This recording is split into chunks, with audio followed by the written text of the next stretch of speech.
সবাইকে নমস্কার জানিয়ে বলছি, প্লিজ দয়া করে কেউ কাউন্টিং এজেন্টরা এবং প্রার্থী ক্যান্ডিডেটরা তারা ভোটিং এলাকা ছেড়ে আসবেন না।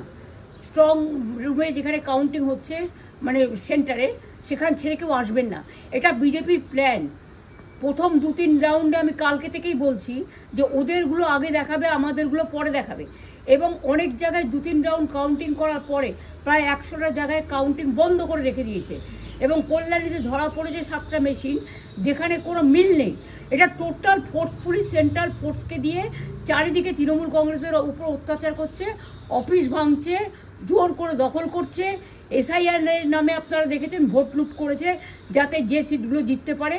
কিন্তু এখনও এমন 70টা সিট আছে, 100টা সিট আছে যেগুলো আমরা এগিয়ে আছি, সেগুলো বলছে না। টোটালটাই মিথ্যে নিউজ খাওয়াচ্ছে।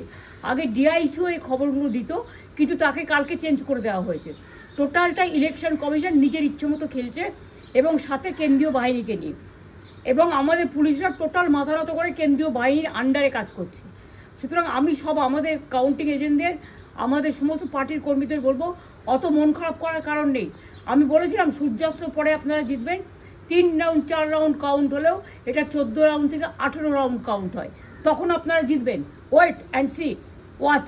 আমরা সবাই আপনাদের সাথে আছি, আপনারা কেউ ভয় পাবেন না, নিশ্চিন্তে থাকুন। আমরা বাঘের বাচ্চার মতো লড়াই করে যাবো।